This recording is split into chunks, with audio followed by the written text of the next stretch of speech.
Hello my people, on a good morning, good afternoon, good evening, or wherever on a day I dey greet. Today I don't bring another story come. No be seen a new story show. I know some of us don't hear this story, don't cry, mourn her finish. But he get the latest development wey go clarify everybody as e concern the reason why she committed suicide. For those who don't know the story, this lady whose name is Folake Abiola was a 47-year-old single lady who reportedly committed suicide on a Friday in her apartment in Lekki area of Lagos State. Rumors trending on social media had it that she committed suicide out of depression because she was still single, she doesn't have a husband, neither does she have children. But those were just rumors, they were not true. Although those rumors went viral because looking at her age and in the society we find ourselves in, it is easy and believable to assume she committed suicide because no man was willing to marry her. But the reason behind this lady's death is a lesson we all need to learn from. Now, according to her neighbor, a retired civil servant, Mr. Patrick Olumense, who spoke with Vanguard Metro, said, "We were just neighbors, not relatives. We didn't know about the death until her relatives woke us up that morning. It is a sad tale to recount. She was a very sociable and humble neighbor to us all, but she loved to be on her own. She did not have many friends apart from her younger sister, who used to come and spend some time with her here. She used to live with her younger brother, who has built his own house, married and moved out with his wife. But in the last 5 years, she had been living alone. Quite honestly, she appeared like someone who had mental challenges. Before her father died, we used to see him rush down to the house on occasions when it seemed she had a kind of attack. He would calm her down, take her for some kind of therapy and bring her back to start a normal life. That happened for quite some time and we are managed by the father until the man died.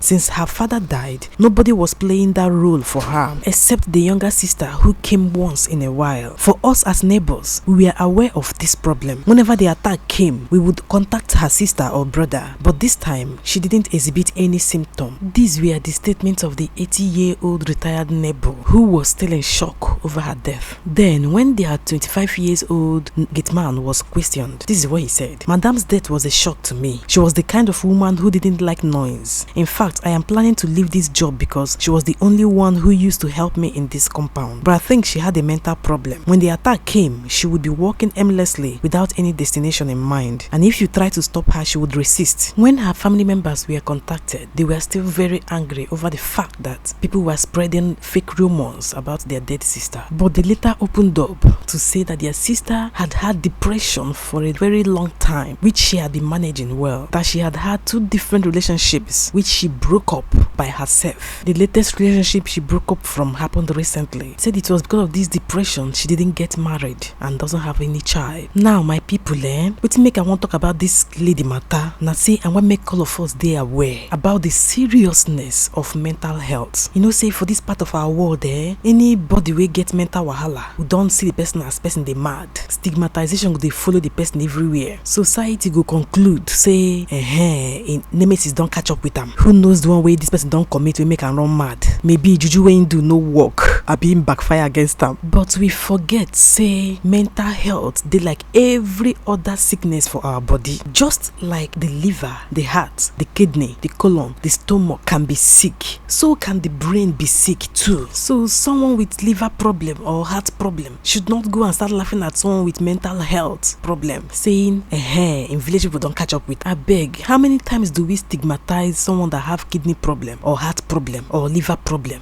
Why is it that these are people we sympathize with, but when someone have mental problem, we don't sympathize with the person? We feel as if the person is the reason behind his or her problem. Una know say there are CEOs of mega companies, professors, neurosurgeons who have mental problems. These people take medications, they take antidepressants, they take medication for bipolar, for different brain sicknesses. There are so many people you will meet who have it, but you won't even know because they are managing it well. It's so sad that here in our society, a lot of people don't understand how big mental health is and how important it is to look after it. A lot of things can damage mental health. You know the irony of the whole thing? Remember, the brain is the powerhouse of the body. When any part of our body is sick, the brain will help you know where it pain you. You go fit describe your symptoms to the doctor, and when you take medication, the brain will help you heal. But if not the brain dey sick, my people, I beg, who go come dey give all those instructions? So the body no go to know himself again, and in the worst case scenario, the person fit no even know how to take care of himself, whether to eat, he no go know how to eat, he no go know how to take medicine, he no go know how to even bath, he no go even know when him dey hungry or wetin him body need at every point in time. Why? Because the powerhouse know well. And my people, na know say this thing no dey select face, e dey happen to both rich and the poor. So wetin I wan make we take home from this lady's tragic death be say, abeg make we no take for granted any mental health matter. You have a sister, a brother, a wife, or a husband who is having mental problem, please don't mock or laugh at the person. Take the person to the hospital for proper treatment and good therapy. Also, another thing I want us to correct from that fake rumor, especially among our young ladies, is that you are not yet married does not mean your world has come to an end or will come to an end. You know, looking at this lady, she is a chartered accountant, she works in a big company, she lives in a big flat in Lekki among the rich people in the society. She looks financially okay and independent. But if, according to the rumor, she had to go and commit suicide just because she doesn't have a husband or children, that means marriage is actually the only important thing in life as a lady. That means, you must get married though, whether by hook or by crook. Please, she did not commit suicide because she does not have a husband or children. She committed suicide due to her mental health. People can be depressed because of the loss of a loved one. People can be depressed because of childbirth. That is a good thing. So many things can trigger depression in the life of somebody. It is just unfortunate that our society does not encourage more of counseling, therapy. When I say counseling, I mean professional counseling, not go and meeting a pastor in the church and the pastor will lay hand on your head and then you go home believing you're healed. That also helps sometimes, but most times people need professional counselors for psychological traumas and emotional issues that drug cannot cure or prayer cannot resolve. So my people, I beg, make una tell the young girls around you that marriage does not make you. Marriage does not define you. Rather, marriage complements you. Marriage is the icing on your cake. So build yourself. Be happy in your independent state so that when that young man comes, your marriage will be a complement to who you are as a person. Alright guys, let's wrap this story up for now. Please do not go before subscribing, clicking on the notification bell so you will be notified anytime I make a new video. Do have a lovely day. Bye bye.